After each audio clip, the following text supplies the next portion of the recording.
तल सद्गुरु प्रभु महाराज को, श्री कृष्ण परमात्मा को, गीता माता को, पोचम्మ అమ్మవారికి జయ. తల సద్గురు ప్రభు మహారాజు को నేను చెప్తానమ్మా. 2వ అధ్యాయం 40వ శ్లోకం. నేహాభిక్రమనాశోస్తి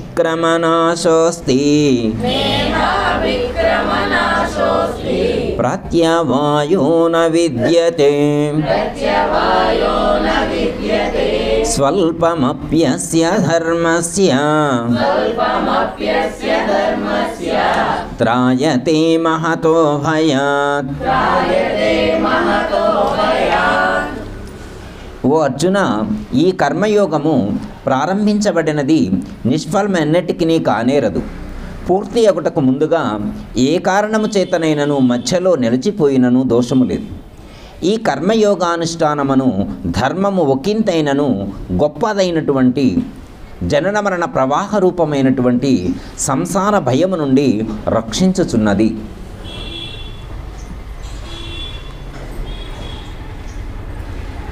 అంటే మనకు 27-28 శ్లోకాల దగ్గర నుంచి శ్రీకృష్ణ పరమాత్మ కర్మయోగాన్ని, ఆ కర్మయోగంలో ఉండేటువంటి వైశిష్ట్యాన్ని తెలియచేస్తూ ఉన్నారు. ఇక్కడ ఆ నిష్కామ కర్మయోగం యొక్క మహిమ, దాని యొక్క గొప్పదనాన్ని మనకు సూచించడం అనేటువంటిది జరుగుతుంది. మామూలుగా లోకంలో మనం ఏవైనా పనులు ప్రారంభించామనుకోండి, ఆ పని ప్రారంభించిన తర్వాత మధ్యలో మిడిల్ డ్రాప్ అయ్యామనుకోండి, మనకు నష్టం వస్తుంది. లోకంలో ఉన్నప్పుడు ఏదైనా పని ప్రారంభించిన తర్వాత దాన్ని మధ్యలో విడిచిపెట్టి వెళ్ళామనుకోండి, మనకేమవుతుందంటే లాస్ వస్తుంది. సపోజ్ మీరు ఏదైనా అట్లు పోద్దామని చెప్పి పిండి కలుపుంచారనుకోండి, పిండి పోయకుండా, అది అట్లు పోయకుండా ఊరెళ్ళారనుకోండి, మళ్ళీ వచ్చిన తర్వాత చూస్తే అటు పిండి ఉపయోగపడదు. మిడిల్ డ్రాప్ అయితే అది ఉపయోగపడదు అనమాట. అట్లే మీరు వ్యవసాయం చేస్తున్నారనుకోండి, అది మొత్తం పొలం దున్ని మంచిగా విత్తనాలు వేసి అన్నీ వేశారు. తర్వాత మీరు కొంత వర్క్ చేసిన తర్వాత మీరు మధ్యలో ఆగిపోయారనుకోండి, మీరు వేరే అర్జెంటుగా అమెరికా వెళ్ళాల్సి వస్తే మీరు వెళ్ళారనుకోండి, ఇంకా ఆ పొలం పండదనమాట. ఎందుకంటే మీరు లోకంలో ఉన్నప్పుడు, మనం లోకంలో కొన్ని పనులు చేసినప్పుడు మధ్యలో ఏవైనా నిలిపివేస్తే, ఆ పని మధ్యలో నిలిపివేస్తే మనకు నష్టం కలుగుతుంది. దాన్నే ప్రత్యవాయు దోషము అంటారు. దాన్ని ఏమంటారు? ప్రత్యవాయు దోషము అంటారు. దీంట్లో ఏమంటున్నారంటే శ్రీకృష్ణ పరమాత్మ, నాయన నేహాభిక్రమనాశోస్తి ప్రత్యవాయో న విద్యతే. ఏమన్నారు? ప్రత్యవాయో న విద్యతే అంటే వ్యవహారికంగా అయితే అలా లాస్ ఉంటుంది, కానీ ఈ యొక్క ఆధ్యాత్మిక మార్గంలో ప్రత్యవాయు దోషం ఉండదు. అంటే మిడిల్ డ్రాప్ అయినా కానీ నో లాస్. మీకు మధ్యలో ఈ యొక్క సత్కర్మానుష్ఠానాన్ని ప్రారంభించిన తర్వాత ఒకవేళ మధ్యలో మీరు నిలిపివేశారనుకోండి, నిలిపివేస్తే మీకు ఎలాంటి నష్టం కూడా కలగదు అని ఇక్కడ పరమాత్మ మనకు సూచించడం అనేటువంటిది జరుగుతుంది. అంటే ఇలా చెప్పడం వల్ల ఏమవుతుంది అంటే, ప్రత్యవాయు దోషం ఉంటుంది అంటే, మనం ఏదైనా ప్రారంభించిన తర్వాత మధ్యలో ఆగిపోతే నష్టం రాదు అని చెప్పినప్పుడు కాన్ఫిడెంట్గా చేయగలుగుతాం. మరి కొంతమంది చెప్తారు, నువ్వు పలానా వ్రతము ప్రారంభించిన తర్వాత నువ్వు మధ్యలో వ్రతాన్ని ఆపు చేస్తే నీకు నష్టం వస్తుందని చెప్పారనుకోండి, మనం భయపడతాం. మనకెందుకు వచ్చిన చిక్కు, అసలు మొదలు పెట్టడం ఎందుకు, మధ్యలో ఆపటం ఎందుకు, మళ్ళీ ప్రాబ్లం వస్తే మళ్ళీ ఇబ్బంది పడటం ఎందుకు అని మనకు అనిపిస్తుంది. కానీ పరమాత్మ ఆధ్యాత్మిక సాధకులకి, మీరు అది ఏ మార్గమైనా అయి ఉండొచ్చు, ఆధ్యాత్మిక పరమైనటువంటి ఏ మార్గమైనప్పటికీ కూడా మొదలు పెట్టిన తర్వాత మధ్యలో ఆపితే నష్టం లేదు. చిన్న ఎగ్జాంపుల్ ఒకటి చెప్తా. ఎవరో చెప్పారు, పిల్లవాడికి ఉద్యోగం రావట్లేదు అన్నారు. గుడి చుట్టూ 4 వారాలు పోచమ్మ అమ్మవారి గుడి చుట్టూ రోజు వారం అర్థమైందా? శుక్రవారం 108 ప్రదక్షిణలు చేయమన్నారు. 4 వారాలు చేయమన్నారు.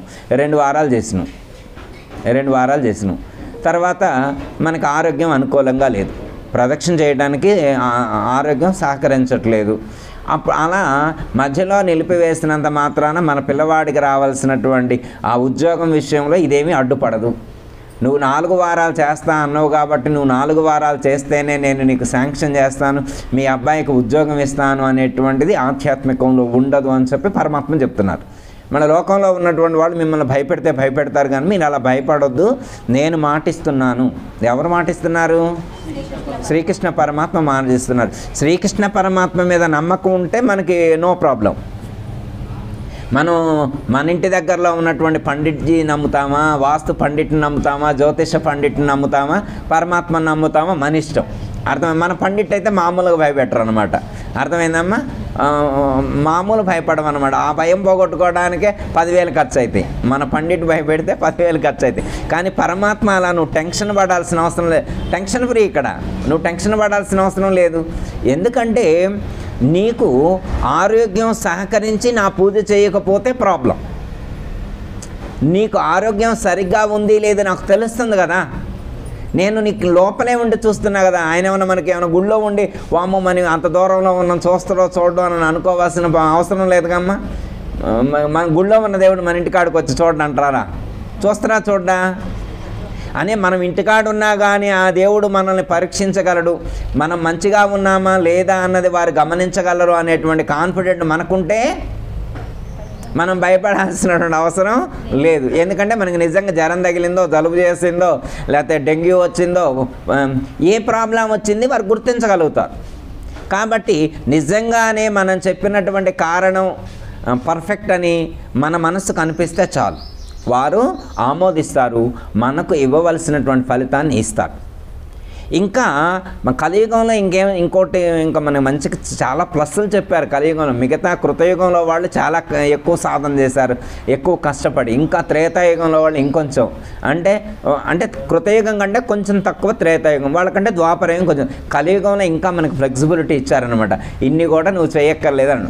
కలవు నామస్మరణ అన్నారు. కలియుగంలో అసలు నువ్వు నామస్మరణ చేస్తేనే అధికమైనటువంటి ఫలితాన్ని ఇస్తాను అని చెప్పారు. ఎందుకు చెప్పారు?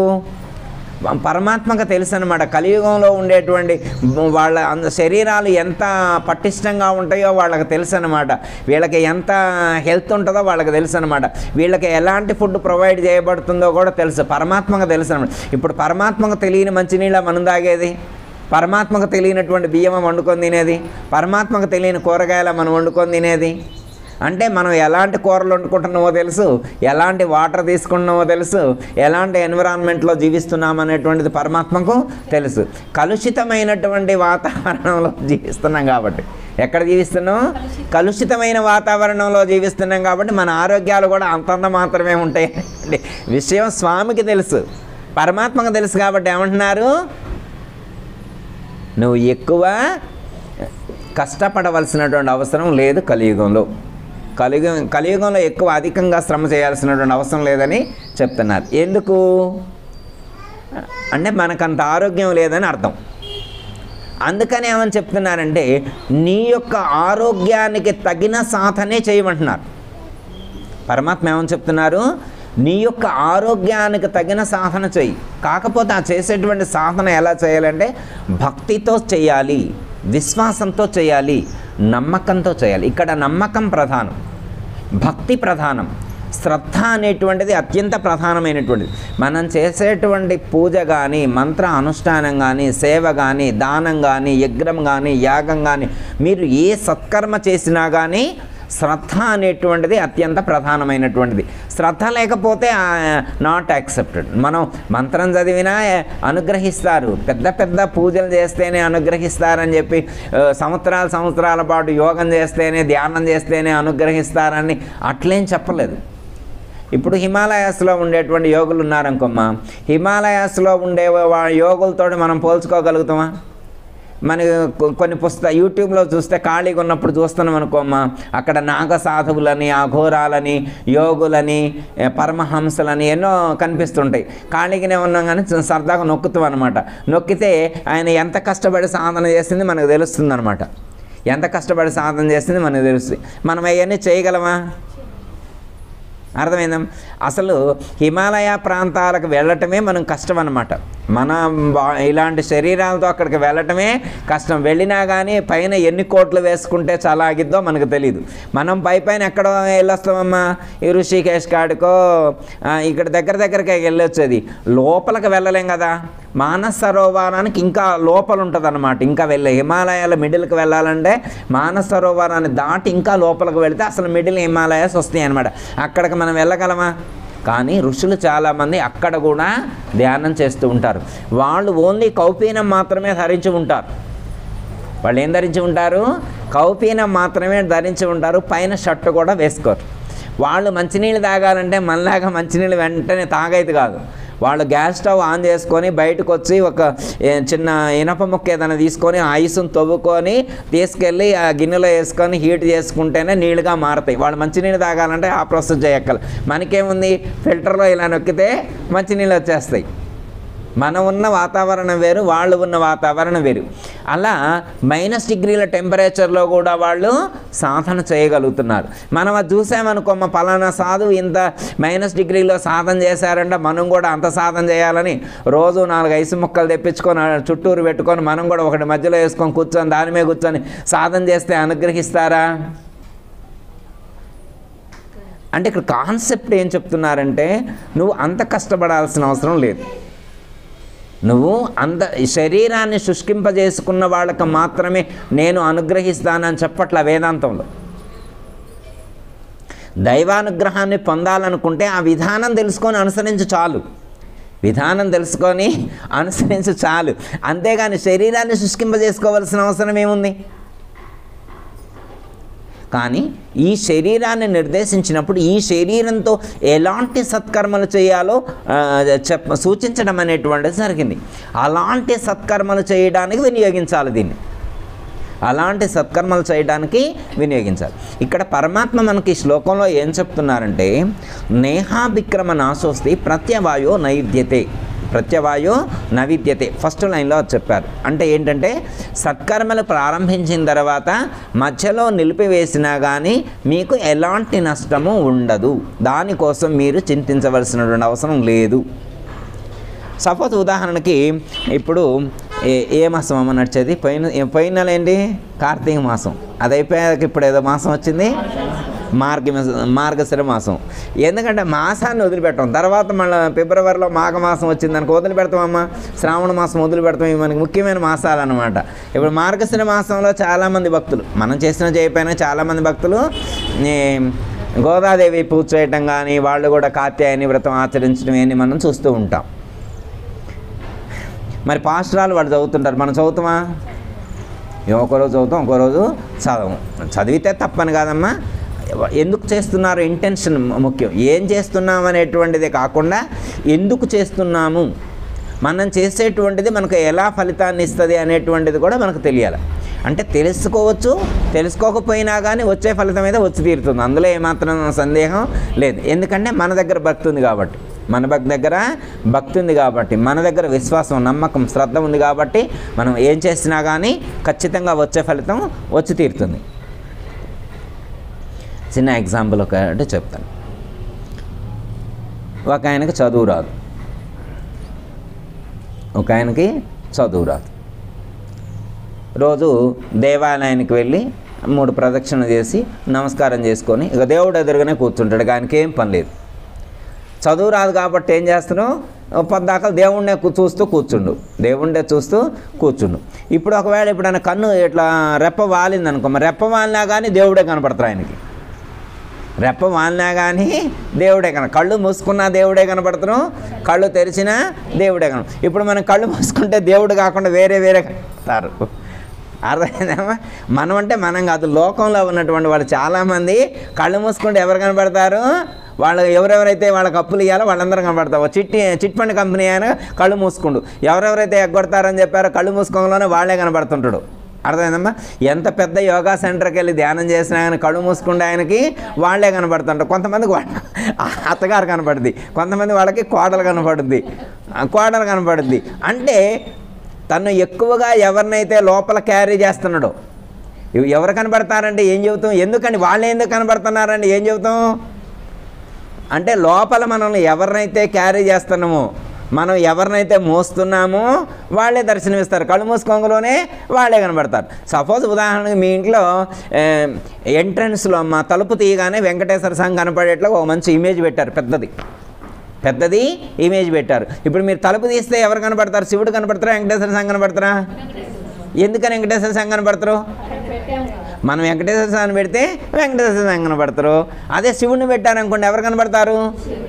అమ్మవారిని పెడితే అమ్మవారు కనబడతారు. అంటే మనం ఏ దేవతా విగ్రహాన్ని లేదా ఏ దేవతా చిత్రపటాన్ని అయితే ఇంట్లో ఉంచామో తలుపు తెరవగానే ఆ దేవుడే కనబడతాడు. అవునా కదా? ఆంజనేయ స్వామి ఒకసారి ఇలా రొమ్ములు చీల్చాడట. హృదయాన్ని ఇలా చీల్చితే ఎవరు కనబడ్డారు? సీతారాముడు కనపడ్డాడు. అందులో అంతేగా తప్ప వెంకటేశ్వర స్వామి లేకపోతే శివుడు అమ్మవారు కనపడ్డారా? ఎందుకని ఆంజనేయ స్వామికి సీతారాములు ఎందుకు కనపడ్డారు? ఆయన వాళ్ళనే లోపల నిలుపుకున్నాడు కాబట్టి వాళ్ళు కనబడతారు. అంటే ఏంటి అర్థం? మనం లోపల ఎవరి అయితే పిక్చర్, ఎవరి యొక్క దేవతామూర్తిని ముద్రించుకున్నామో ఆ దేవతామూర్తే కళ్ళు మూసుకోగానే కనిపిస్తారు. అవునా కదా? ఇప్పుడు మనం కళ్ళు మూసుకోగానే వేరే ఎవరెవరో కనిపిస్తున్నారంటే మన ఇష్టదైవం కనపట్టలేదంటే అర్థం ఏంటి? అంటే మనం కళ్ళు మూసుకోగానే మన ఇష్టదైవం కనపడాలిగా. సపోజ్ మనం భగవద్గీత చదువుతున్నాం కాబట్టి ఈ భగవద్గీత అయిపోయిన దాకా కృష్ణుని పెట్టుకుందాం లోపల అన్నారు. ఫోన్ తీస్తే కూడా కృష్ణుని పెట్టుకుని, అంటే ఒక్కొక్కళ్ళు ఒక్కో నెలలో ఒక్కో దేవుడిని పెట్టుకుంటారమ్మ. కార్తీక మాసం వచ్చిందనుకో శివుడిని, అట్లే ఇంకో మాసం వచ్చిందనుకో ఇంకోటి, వినాయక చవితి వస్తే వినాయకుడిది, అర్థమైందమ్మా, శివరాత్రి వస్తే శివుడిది, ఇట్లా ఏ దేవుడు పండుగ వస్తే ఆ దేవుడిది ప్రొఫైల్ పిక్ పెట్టుకుంటారనమాట వాళ్ళు. ఇప్పుడు మనం భగవద్గీత చదువుతున్నాం కాబట్టి ఏం పెట్టుకోవాలా? శ్రీకృష్ణుని పెట్టుకుందామని పెట్టుకున్నాం అనుకోండి. ఇప్పుడు కళ్ళు మూసుకుంటే మనకి ఎవరు కనబడాలా? శ్రీకృష్ణుడు. మన కళ్ళు మూసుకుంటే శ్రీకృష్ణుడు కాకుండా మనకు అప్పులు ఇవ్వాల్సిన వాళ్ళు కనబడ్డారనుకోండి, ఏమన్నట్టు? మనం ఇప్పుడు ఎవరిని పెట్టుకున్నట్టు లోపల? అప్పులు. అంటే ఇంకా మనం కృష్ణుని పెట్టుకుందామని అనుకుని ఫోన్లో మాత్రమే పెట్టుకున్నాం కానీ లోపలికి ఎక్కలా ఇంకా ఆయన, మనకి ఇంకా లోపలికి ఆయన ఎక్కల. ఎందుకు అంటే మనసు యొక్క లక్ష్యం ఏంటంటే మనసులో బలంగా ఏదైతే ముద్రితమైందో, మనసులో బలంగా ఏదైతే ముద్రితమైందో దాని యొక్క చిత్రమే మనకు బహిర్ముఖమవుతుంది, బహిర్గతమవుతుంది. ఓకే, అర్థమైంది? అంటే ఇప్పుడు మనం ఎవరిని పెట్టుకోవాలి లోపల? శ్రీకృష్ణ పరమాత్మని. లేతే మనకు అమ్మవారు లలితాదేవి మార్గం చూపెట్టింది కాబట్టి లలితాదేవిని పెట్టుకోవాలి. ఇంకా మీకు అవసరమైతే ప్రమేలమ్మ గారు ఫోటో పెట్టుకోండి. అర్థమైంది? ఎందుకంటే వారు మార్గం చూపెట్టారు కాబట్టి వారిది పెట్టుకోవాలి. ఏం కాదు. ఓకే అమ్మా? అట్లా. అంటే ఇప్పుడు ఆ భక్తుడికి చదువు రాదు. ఒక భక్తుడు గుడికి వెళ్ళాడు, చదువు రాదు. చదువు రాకపోతే ఏం చేస్తుండు? గుడి ఎదురు కూర్చొని నిరంతరం ఆ స్వామినే వీక్షిస్తూ ఉన్నాడు. నిరంతరం స్వామినే వీక్షిస్తూ ఉన్నాడు కాబట్టి స్వామికి ఆ విగ్రహంలో ఉన్నటువంటి అణువణువు కూడా లోపల ముద్రితమే, అణువణువు కూడా లోపల ముద్రితమే.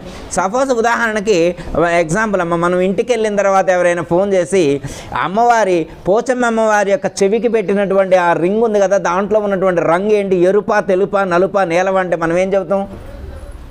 అంటే అమ్మవారి యొక్క విగ్రహం మీద పూర్తి కమాండ్ ఉన్నోళ్ళు చెప్తారు, పూర్తి కమాండ్ ఉన్నోళ్ళు చెబుతారు. ఇప్పుడు చాలామంది గుడికి వస్తూ ఉంటారు, పోతూ ఉంటారు. వాళ్ళందరూ చెప్పగలరా? వాళ్ళు లేదనమాట. మనం ఎందుకంటే అమ్మవారి యొక్క రూపాన్ని పైనుంచి కింది వరకు కూడా అణువణువు మనం పరిశీలించి నిరంతరం అదే రూపాన్ని మనసులో ముద్రితం చేసుకున్నాం కాబట్టి వెంటనే మనకు ఆ రూపం కనిపిస్తుంది. మనం ఎట్లయితే అమ్మవారి రూపాన్ని ముద్రించుకున్నామో ఆ భక్తుడు కూడా స్వామి రూపాన్ని లోపల ముద్రించుకున్నాడు. స్వామికి సంబంధించినటువంటి అణువణువు కూడా ఆయనకు పూర్తిగా అవగతమే, అనుభూతికి అందేటువంటిది. ఇలా ఉన్నటువంటి సందర్భంలో అక్కడికి వచ్చినటువంటి వాళ్ళు పెద్ద పెద్ద స్తోత్రాలు చదువుతున్నారు. ఇప్పుడు లలితా సహస్రనామాలు కానీ, విష్ణు సహస్రనామాలు కానీ ఇవన్నీ చదువుతున్నారు. భగవద్గీత పారాయణం చేస్తున్నారు, హనుమాన్ చాలీసా చదువుతున్నారు, సుందరాకాండ చదువుతున్నారు, మణిదీప వర్ణం చదువుతున్నారు. ఆయనకేమి రాదు, ఆయనకేమీ రాదు. సరే, అందరూ వెళ్ళేప్పుడు ఒక ఆయన అక్కడ కూర్చొని ఆయనతో కాసేపు మాట్లాడాడు. ఎవరు, నువ్వు, ఏంటి అన్నీ కూడా డీటెయిల్స్ తెలుసుకున్నాడు. తెలుసుకున్న తర్వాత ఏం చేస్తామంటే, నాకు వేరే ఏం పని లేదండి, రోజు స్వామినే చూస్తూ స్వామినే దర్శిస్తూ ఇక్కడ ఉంటాను అన్నాడు. మరి వాళ్ళందరూ అలా కూర్చున్నారుగా ఈయన అడుగుతున్నారు అనమాట, ఏమండి మీరు మరి ఎన్ని స్తోత్రాలు ఎన్ని చదువుతున్నారుగా, మరి సోమవారం ఒకటి, మంగళవారం ఒకటి, బుధవారం ఒకటి, గురువారం ఒకటి, శుక్రవారం ఒకటి, శనివారం ఒకటి, ఆదివారం రకరకాల స్తోత్రాలు పూజలు ఇవన్నీ చేస్తున్నారుగా, మరి నేనేం చేయట్లేదుగా, నాకు మోక్షం వచ్చిద్దాను. నీకు అట్టటి మోక్షం వచ్చిద్దాను. ఇవన్నీ చేసిన మాకేం వస్తుందో రాదో అనే గ్యారంటీ లేదు, నీకు అట్టట్టు వచ్చిద్దే, ఉత్త కూర్చొని చూస్తేనే వచ్చిద్దే అన్నాడు. మనం ఏం చెప్తాం ఇప్పుడు? ఆయన అంటే ఆ చదువుకున్నాడు కాబట్టి అది చెప్పారు, మనం ఏమంటాం? మనం కూడా అంతే అంటాంగా, నువ్వేం చదవా, లలితా సహస్రనామం మొదటి శ్లోకమే తెలియదా, ఓం శ్రీమాత్రేనమంటే కూడా అనవా, నీకట్ట వచ్చిద్దా, అమ్మవారి అనుగ్రహం నీకెట్లా కలిగిద్ది అంటారు. ఓం నమో నారాయణ కూడా అనవాయి, నీకు ఎట్లా పోతావు వైకుంఠానికి, ఎట్లా పోతావు? ఎన్నిసార్లు చెప్పినా అనవాయి నువ్వు. ఓం నమ శివాయ అంటే అనమంటే అనవాయి, కైలాసానికి ఆడబోతావు నువ్వు. శ్రీమాత్రే నమః అనకపోతే మణిద్వీపం పోం, ఓం నమ శివాయ అనకపోతే కైలాసం పోం, ఓం నమో నారాయణ అనకపోతే వైకుంఠం. నువ్వేడపోతావా? మేము గంటలు చదువుతున్నాం మేము స్తోత్రాలు, ఇన్ని చదివిన వాళ్ళు మేము పోవడమే కష్టంగా ఉంది. మాకే ఒక్కోసారి ఎంట్రీ ఉండదు. ఆడపోతే వైకుంఠం పోతే ఎంట్రీలో జై విజయలు అసలు మమ్మల్నే రానిరు, నీలాంటి వాడిని రాణిస్తారా? మేము అక్కడ పోయిన తర్వాత ఐడి ప్రూఫ్స్ అన్నీ చెప్పుకోవాలన్నమాట.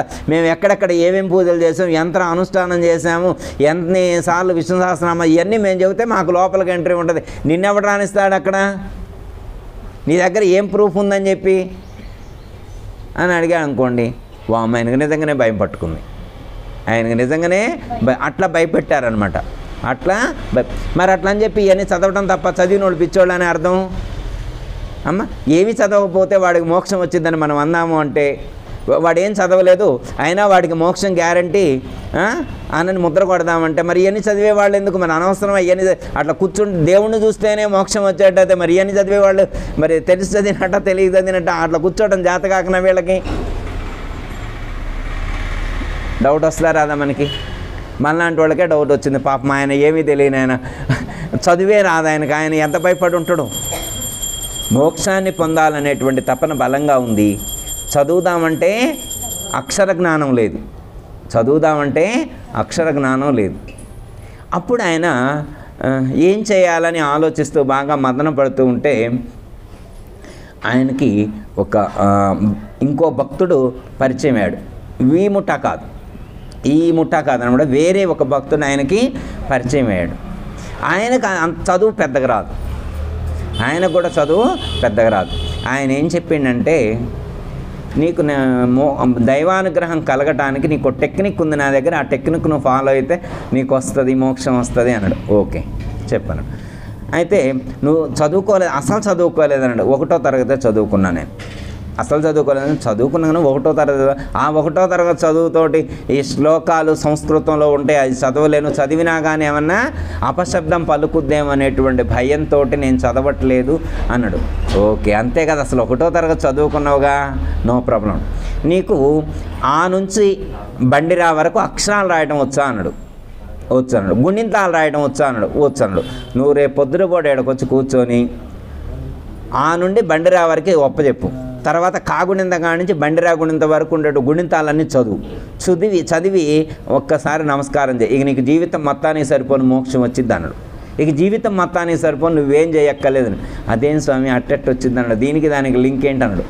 నాయన ఇప్పుడు వాళ్ళు ఎన్ని స్తోత్రాలు చదివినా ఎన్ని మంత్రాలు చదివినా ఈ అక్షరాల్లో అమ్మవారికి మొత్తం చదివిన తర్వాత అమ్మవారు నాకు ఆ మంత్రాలు చదవటం రాదు, ఆ మంత్రాలన్నీ ఈ అక్షరాల్లోనే ఉంటాయిగా, వీటినే మంత్రాల కింద నువ్వు లెక్కేసుకొని నువ్వు జత చేసుకొని నన్ను అనుగ్రహించని చెప్పు. ఎందుకంటే నీకు మంత్రం చదవటం రాదు కాబట్టి అమ్మవారేమి ఫీల్ అవ్వరు, ఆ స్వామివారేమి ఫీల్ అవ్వరు అని చెప్తే ఆయన అలా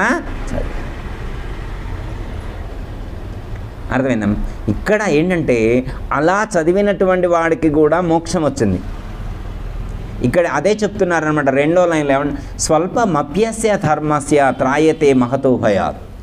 స్వల్పమప్యస్య ధర్మస్య త్రాయతే మహతో భయాత్. స్వల్ప ధర్మాన్ని నీవు అనుష్ఠానం చేసినప్పటికీ కూడా చిన్న పని, చిన్న ధర్మ కార్యం, చిన్న దైవ కార్యం, చిన్న సాధన చేసినా కానీ శ్రద్ధతో చేస్తే, భక్తితో చేస్తే అది అపారమైనటువంటి ఫలితాన్ని నీకు ప్రసాదిస్తుంది. త్రాయతే మహతో భయాత్ అన్నారు. త్రాయతే మహతో భయాత్ అన్నారు. అంటే త్రాయతే అంటే రక్షిస్తుంది అని అర్థం. దేని నుండి రక్షిస్తుంది అంటే మహతో భయాత్ అన్నారు. మహాభయం నుండి నిన్ను రక్షిస్తుంది అన్నారు.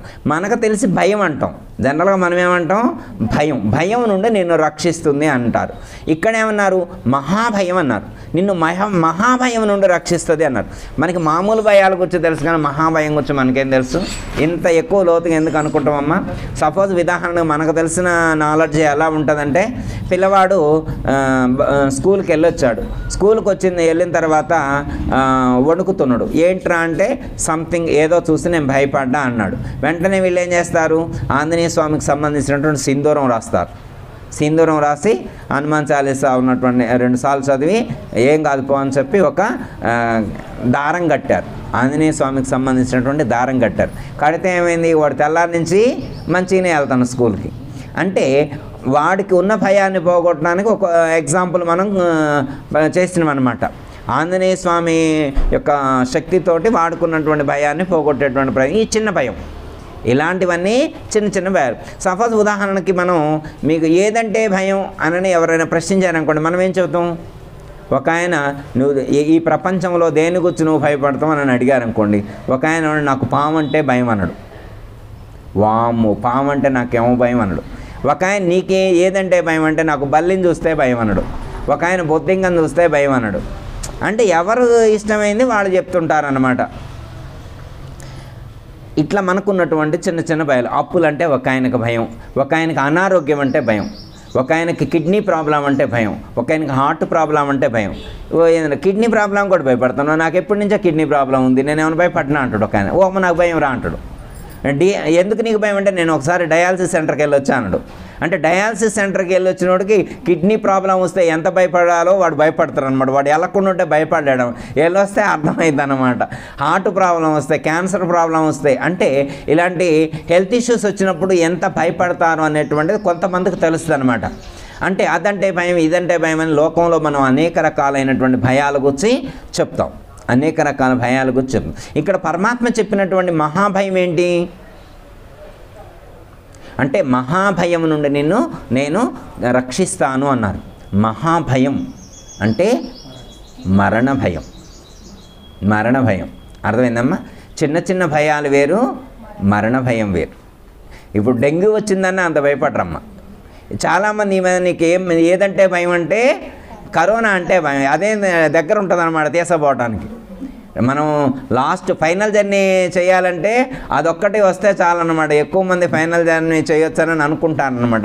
కానీ అట్లా లేదమ్మా. ఇప్పుడు అది కూడా భయపెడతాను, అది కూడా బిజినెస్ ట్రిక్లా అయిపోయిందనమాట. అర్థమైందమ్మా? చూడండి అమ్మ, మనకి చిన్న చిన్న కారణాలతో ఎంతోమంది రోజుకు కొన్ని వేల మంది ఈ ప్రపంచం మొత్తంలో మరణిస్తారు, లేదా మన భారతదేశం మొత్తంలో మరణిస్తారు. మన భారతదేశ జనాభా 130-140 కోట్లు ఉంది సుమారు. మరి అంతమందిలో ఓ 10 మందికో 20 మందికో కరోనా వస్తే ఏమైంది? అదొక ఇష్యూనా? అసలు మన భారతదేశం మొత్తంలో 140 కోట్ల మందిలో యాక్సిడెంట్ అయ్యే కొన్ని వందల మంది పోతుంటారనమాట ఈ దేశం మొత్తంలో. ఇంతమంది పోయి యాక్సిడెంట్ అయ్యి ఇంతమంది పోయారు కాబట్టి రోడ్లు బాగు చేయలేదు కాబట్టి, రోడ్లు బాగు చేయనటువంటి రోడ్డు రవాణా శాఖ వాళ్ళ మీద కేసు పెట్టడం ఒక్కళ్ళైనా అంటారా? అనరనమాట. అంతమంది పోయినా అది ఒక ఇష్యూ కాదనమాట. కరోనాతో 3 పోతే ఎమ్మటే టీవీలో అనమాట అన్ని ఛానల్స్లో స్క్రోల్ అవుతుంటుంది అనమాట. ఎందుకంటే మనల్ని భయపెట్టడం కోసం. అయితే ఒకప్పుడు భయపడ్డారు కానీ ఇప్పుడు కరోనా అంటే కూడా భయపడ్డా, వస్తే రాని చూసుకుందామనే పరిస్థితిలో ఉన్నారు. అంత భయం ఏమీ లేదనమాట. ఎందుకంటే ఎక్కువ మంది వ్యాధితో కంటే భయంతో పోయారు అనేటువంటి విషయం మనకు తెలుసు కాబట్టి ఆ దృఢత్వం ఉంది. భక్తులు అసలు భయపడరు. మామూలు అంటే వాళ్ళే భయపడలేక భక్తులు ఎందుకు భయపడతారు? ఎందుకంటే కొంచెం ఆచారం కలిగి ఉంటారు కాబట్టి, శుభ్రత ఎక్కువ పాటిస్తారు కాబట్టి, కొంచెం నిష్ఠ ఇవన్నీ ఉంటారు కాబట్టి ఇంకా హెల్తీగా ఉంటారు. ఎందుకంటే ఔషధీకృతమైనటువంటి లక్షణాలు కలిగి ఉన్నటువంటి పదార్థాలను ప్రసాదంగా స్వీకరిస్తారు కాబట్టి భక్తులు భయపడాల్సినటువంటి అవసరం లేదు. భక్తులకి రెసిస్టెన్స్ పవర్ మామూలు వాళ్ళ కంటే అధికంగా ఉంటుంది. వీళ్ళు ఉపవాసం చేస్తారు, ధ్యానం చేస్తారు, ప్రాణాయామం చేస్తారు, ఆసనాలు వేస్తారు, పూజలు చేస్తారు కాబట్టి శరీరం కానీ మానసికంగా కానీ వీళ్ళు ఫుల్గా స్ట్రాంగ్గా ఉంటారు కాబట్టి చిన్న చిన్న వాటికి ఏమి వీళ్ళు భయపడేటువంటి వాళ్ళు కాదు. ఇక్కడ ఏమంటున్నారు? మహాభయం నుండి నేను నిన్ను రక్షిస్తాను అని చెప్పారు. అంత మహాభయం నుండే రక్షిస్తారు అని చెప్పారు. కానీ ఇక్కడ ఏంటంటే చిన్న సాధన చేస్తే ఎక్కువ ఫలితాన్ని ఇస్తా అన్నారు. ఇది మనం గుర్తించాల్సింది. ఇప్పుడు మనం ఎవరు కోరుకుంటున్నాము? ఇప్పుడు మోక్షం కావాలని మనం ఏమైనా కోరుకుంటున్నామా? అమ్మ ఎవరైనా కోరుకుంటున్నారా? నేనైతే కోరుకోవట్లేదు. మీరు కోరుకుంటున్నారా? వస్తే రాని, అది ఇప్పుడు వచ్చేదా తర్వాత వచ్చేదా? మోక్షం అంటే చాలామంది ఏమనుకుంటారమ్మా, అది ఇప్పుడు వచ్చిద్దా లాస్ట్లో వచ్చిద్దా?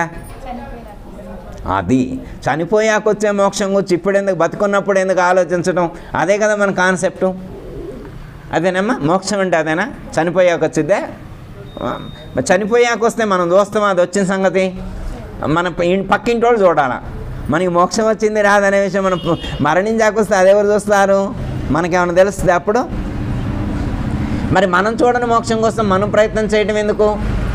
చాలామంది ఇదే చచ్చిన తర్వాత వచ్చే మోక్షం గురించి ఇప్పుడు ఎందుకు కుస్తీలు పడతావు అంటారు.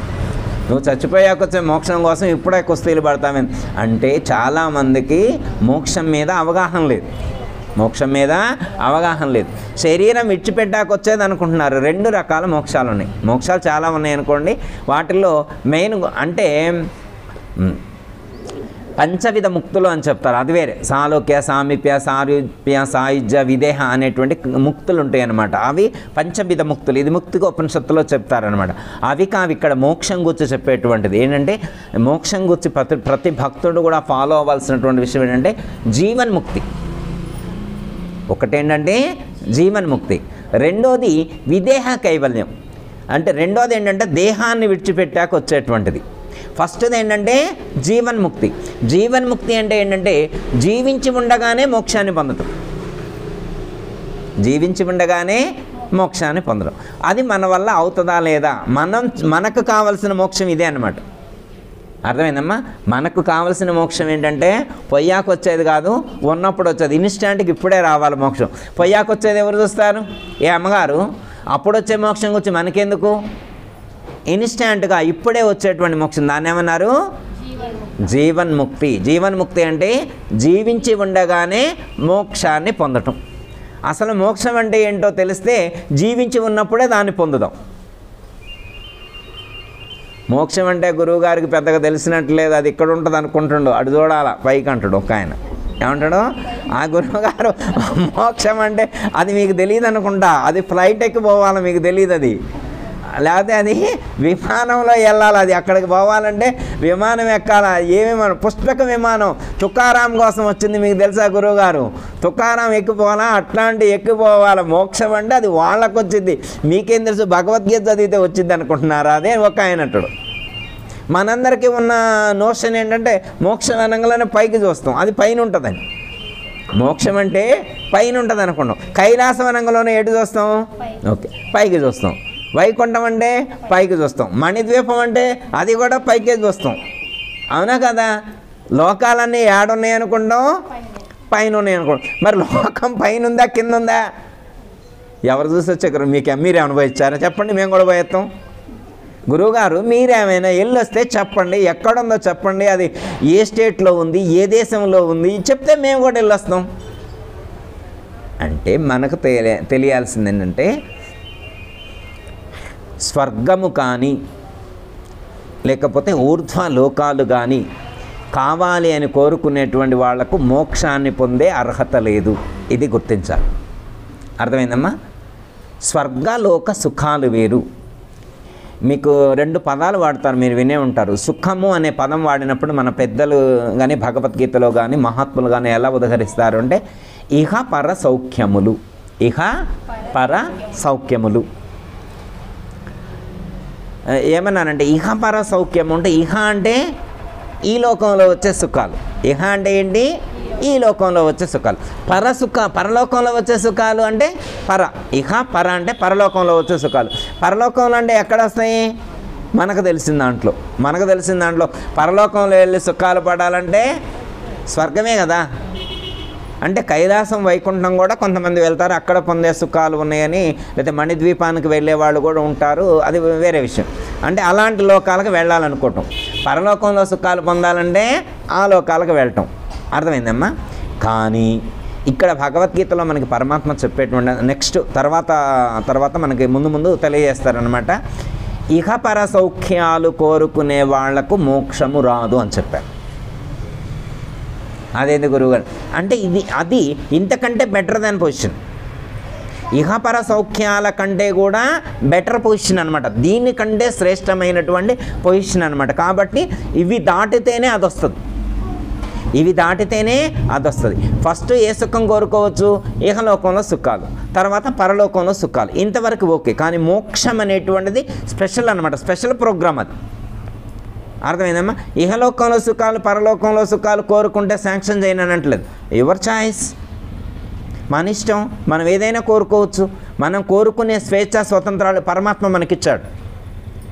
కోరికలు కోరుకోవచ్చు అంటారు గురువుగారు, బేస్ ఫిగర్గా కోరుకోవచ్చు. మరి భగవద్గీతలో కోరికలు కోరుకోవద్దని చెప్పారంటగా చాలామంది చెబుతున్నారండి. భగవద్గీతలో కోరికలు కోరుకోవద్దన్న మాట వాస్తవమే, కోరుకోవచ్చని చెప్పిన మాట కూడా ఉంది, రెండు చెప్పారు. అంటే ఇప్పుడు 2వ అధ్యాయంలోను 7వ అధ్యాయంలో చెప్తారన్నమాట. ధర్మ విరుద్ధో కామోస్మి భరతర్షభ అని చెప్పారు. ధర్మ విరుద్ధో భూతేషు కామోస్మి భరతర్షభ అన్నారు. ధర్మ విరుద్ధము కానటువంటి కోరికలు కోరుకోవచ్చు. అంటే ఏంటి అర్థం? ధర్మబద్ధమైనటువంటి కోరికలు కోరుకోవచ్చు, అవి నీకు ఆటంకము కలిగించవు, నీ యొక్క మోక్షానికి ఆటంకాన్ని కలిగించవు ధర్మబద్ధమైనటువంటి కోరికలు. ఓకే, ధర్మబద్ధమైనటువంటి కోరికలు మనల్ని బంధించవు, మన యొక్క సాధనకు అవు ఆటంకము కలిగించవు. ధర్మయుక్తమైనటువంటి కోరికలు కోరుకోవచ్చు కదా. మరి ఇప్పుడు మోక్షం అంటే ఏంటి? మోక్షం అంటే ఒక లోకం కాదు, అది ఒక సిటీ కాదు. మోక్షం అనేటువంటిది ఒక సిటీ లాగా ఉంటుందని అనుకోవద్దు. అక్కడ పెద్ద పెద్ద బిల్డింగులు ఉంటాయని నువ్వు ఎక్స్పెక్ట్ చేయొద్దు, అక్కడ ఏమైనా దివ్య పురుషులు ఉంటారని నువ్వు ఎక్స్పెక్ట్ చేయొద్దు, అక్కడ దేవతామూర్తులు ఉంటారని చెప్పి నువ్వు ఎప్పుడు కూడా ఎక్స్పెక్ట్ చేయొద్దు. దేవతలు ఉంటే ఒకవేళ స్వర్గలోకంలో ఉంటారు, నరకలోకంలో ఉంటారు తప్ప మోక్షం అనేటువంటి సౌధంలో, మోక్షం అనేటువంటి దాంట్లో ఇలాంటి దేవతలు ఉండరు, దేవుళ్ళు ఉండరు, ఎవరు ఉండరు. అక్కడ ఉన్నటువంటి ఎన్విరాన్మెంట్ ఎలాంటిదంటే ఆ లోకంలోకి ఎవరు ప్రవేశిస్తే వాళ్ళే దేవుడు. బాగుందే ఇది. మోక్షం అనేటువంటి దానికి ఇచ్చినటువంటి నిర్వచనం ఏంటంటే అక్కడికి ఎవరు వెళితే వాళ్ళే దేవుడట. సపోజ్ ఇప్పుడు అక్కడికి మనం వెళ్ళామనుకోండి, ఎవరో వెళ్తే దేవుడు అవుతారనుకోండి, ఇప్పుడు మనం వెళ్తే మనమే దేవుడు. అలాంటి ఎన్విరాన్మెంట్ అనుకోండి, అంటే అర్థం కావడం కోసం చెప్పా. అక్కడికి ఎవరు వెళ్తే వాళ్ళే, అంటే ఎవరు దేవుడు అవుతారో వాళ్ళే వెళ్ళగలరు. దాని ఇంటెన్షన్ ఏంటి అర్థం? వెళ్ళిన వాళ్ళు దేవుడు అవుతారని కాదు అర్థం. ఎవరు దైవీ లక్షణాలు కలిగి ఉంటారో వాడికే ఎలిజిబుల్ అక్కడికి వెళ్ళటానికి. ఇప్పుడు నిజంగా మనకి మోక్షం కావాలంటే మనం ఏం చేయాలంటే అలాంటి క్వాలిఫికేషన్ ఇంప్రూవ్ చేసుకోవాలి. ఓకే, ఇంకోటి ఏంటంటే అసలు మోక్షం అనేటువంటిది ఒక లోకమే కాదు. అర్థమైందమ్మా? మోక్షము అనే పదానికి శాస్త్రంలో ఇచ్చినటువంటి నిర్వచనం ఏంటంటే బంధము నుండి విడుదల. మోక్షం అంటే ఏంటి? బంధము నుండి విడుదల. దాని ఎంత సింపుల్ లాజిక్. అసలు ఇంత ప్రతి ఒక్కళ్ళు వాడతారు మోక్షం మోక్షం మోక్షం మోక్షం అని. అందరూ వాడతారమ్మా? వాడతారా? ఇన్నిసార్లు ఇంతమంది వాడేటువంటి మోక్షం అనే పదానికి అర్థం ఏంటి? బంధము నుండి విడుదల. అమ్మయ్య, బంధం నుండి అంటే బంధం అంటే ఏంటి? దాని నుండి విడుదల పొందడం అంటే ఏంటి? అమ్మ, ఇదంతా కూడా ఎవరైనా జైల్లో ఉన్నోళ్ళకి చెప్పాలి, ఎవరన్నా కాళ్ళు చేతులు తాళ్లతో కట్టేసిన వాళ్ళకి చెప్పాలి. మాకెందుకు గురువు గారు చెప్పేది? మమ్మల్ని ఎవరు బంధించారు? ఎవరన్నా బంధించితే మనం గుడి కాడికి వస్తామమ్మా? ఇప్పుడు నన్ను ఎవరైనా బంధించితే నేను గుడికాడికి వస్తానా? రాను కదా. పోనీ మిమ్మల్ని ఎవరైనా అరెస్ట్ చేశారనుకోండి, హౌస్ అరెస్ట్ చేశారనుకోండి, హౌస్ అరెస్ట్ చేస్తే మీరు రాగలుగుతారా? రాదు. మరి వచ్చారు కదా, ఇప్పుడు మీరు బందీ అయ్యన్నారా, బందీ అయ్యలేరా? అమ్మయ్య, బంధం లేకుండా ఉండటమే మోక్షం అంటే. ఇప్పుడు మనకి మోక్షం వచ్చిందా రాలేదా? ఏం వచ్చినట్టే కనబడుతుంది. అమ్మగారు చెప్పినట్టు ప్రకారం మనకి మోక్షం వచ్చినట్టే కనబడుతుంది. మరి మనం బందీ అయి ఉన్నామా లేదా అనే విషయం మనకు తెలియాలి. చిన్న ఎగ్జాంపుల్ కూడా చెప్తా. అందరికీ జై గురు. మరిన్ని ఆధ్యాత్మిక రహస్యాల కోసం అచల బోధ, ఆత్మబోధ, భగవద్గీత, అలాగే పండుగల్లో దాగిన అర్థాలు, అంతరార్థాల కోసం మరియు యోగము, ధ్యానము మొదలైన అనేక ఆధ్యాత్మిక తెలుగు ప్రవచనాల కోసం క్రింద ఉన్నటువంటి రెడ్ కలర్ సబ్స్క్రైబ్ బటన్ను క్లిక్ చేయండి. అలాగే ప్రక్కనే ఉన్నటువంటి గంట సింబల్ను నొక్కండి. అలాగే ఈ వీడియో మీకు నచ్చినట్లయితే లైక్ చేయండి మరియు షేర్ చేయండి.